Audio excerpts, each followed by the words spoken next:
ढलते सब हैं, ढलते सब हैं, चाहे सूरज हो या इंसान। ढलते सब हैं, चाहे सूरज हो या इंसान। फर्क सिर्फ इतना है कि इंसान ढल करके मिट्टी में मिल जाता है, इंसान ढल करके मिट्टी में मिल जाता है, और सूरज अगले दिन फिर नई ऊर्जा के साथ उदित हो जाता है, उदयाचल पर आता है। सूरज बनिए, माटी के पुतले मत बनिए।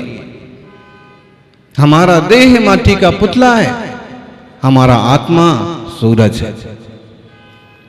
देह स्तर पर जीते रहेंगे तो मिट्टी में मिलने के अलावा और कुछ हाथ नहीं लगेगा, लेकिन आत्मा के स्तर पर जिएंगे तो एक दिन भगवान बनेंगे। आत्मार्थी सज्जनों, जैन दर्शन दुनिया के सारे दर्शनों से निराला दर्शन है। दुनिया के कोई धर्म, कोई संप्रदाय ये नहीं कहते हैं कि सामान्य चलता फिरता इंसान भगवान बन सकता है। रूठों के मनाने के चक्कर में आपका खुद का दिमाग भी खराब हो जाता है, उपयोग भी खराब हो जाता है। इसलिए ना रिश्तों की बात करेंगे, ना रिश्तेदारों की बात करेंगे, तो फिर व्यापार की बात करो, कुछ काम धाम की बात बताओ।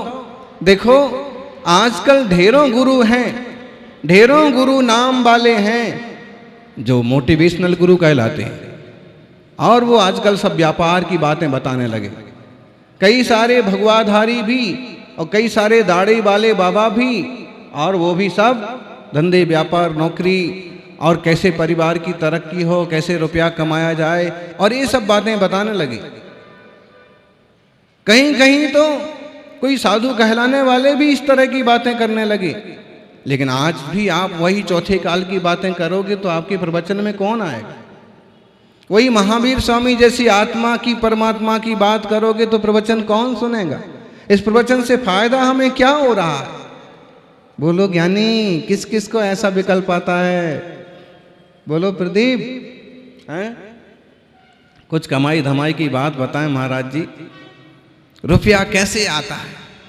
हमने तो सुना है आचार्य महावीर कीर्ति महाराज बता देते थे कि सोना कैसे बनता है, और उनने अमुक अमुक को बताया था कि सोना कैसे बनता है, और उन लोगों ने सोना बनाया भी था। तो आप भी बता दो कि सोना कैसे बनता है। महावीर कीर्ति महाराज जी से वो कला तो मिली होगी ना? बोलो ज्ञानी। धातु संसार का सोना बनाना है कि आत्मा को सोना बनाना है? क्या करना है? महावीर कीर्ति ने भी कला बताई थी। वो ऐसे लोग थे कि जो लोग काफी समझदार थे और जान करके भी उन्होंने उस चीज का दुरुपयोग नहीं किया। वो इस बात को समझ गए कि अगर इसमें उलझ गए ना तो धर्म ध्यान सब धरा रह जाएगा। इसलिए कम कमाना, कम खाना और धर्म ध्यान में लग जाना। जरूरी नहीं है कि बहुत ज्यादा समृद्ध हो जाएं और बहुत विकल्पों में पड़ जाएं। इसलिए व्यापार की बात भी नहीं करेंगे, फिर किस चीज की बात करेंगे? ये बातें तो दुनिया में बहुत जगह होती हैं। आप स्वस्थ कैसे रहें, आप योग कैसे करें, आप क्या खाएं, आप कैसे व्यवहार निभाएं, ऐसी बातें बताने वाले टीवी पर 2500 चैनल हो गए और ढेरों बाबे हो गए। लेकिन आप कैसे परम शांति को उपलब्ध हों, कैसे अरहंत बने, कैसे सिद्ध बने, ये केवल जिनवाणी बताती है। ये केवल तपस्वी वीतरागी मुनिराज बताते हैं। दुनिया में बहुत लोग मिलेंगे, पूछेंगे आप, कुछ लोग पूछेंगे आपका व्यापार कैसा है? कुछ लोग पूछते हैं आपका व्यापार कैसा है? कुछ लोग पूछते हैं आपका व्यवहार कैसा है?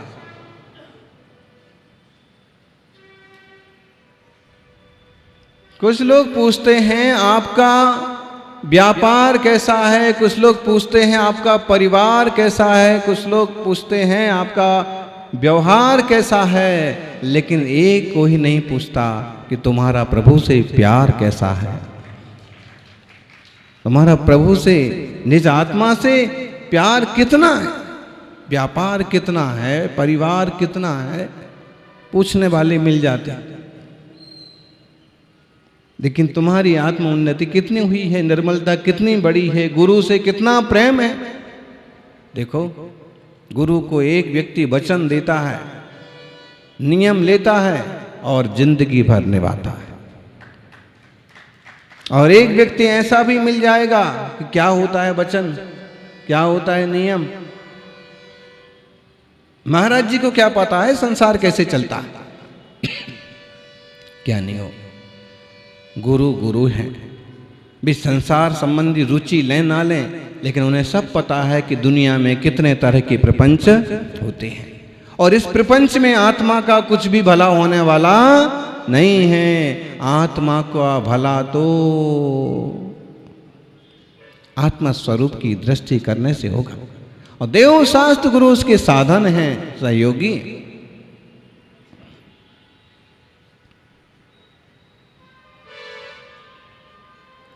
इसलिए केवल देहातीन दृष्टि मत रखो, आत्माधीन बनो।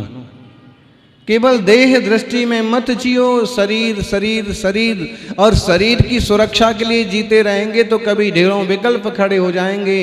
शरीर के स्तर से थोड़ा उठो ऊपर, चेतना की दृष्टि करो। ज्ञानानंद स्वरूपो हम। शरीर और संसार चलता रहेगा, नए नए शरीर मिलते रहेंगे, 84 लाख योनि में जीव रुलता रहेगा, लेकिन जिसे जिन धर्म मिलेगा वो भव पार चलेगा, उसका कल्याण होगा। हमारा ये सौभाग्य है कि आज हम प्रभु महावीर स्वामी के शासन की छत्र छाया में बैठे हैं,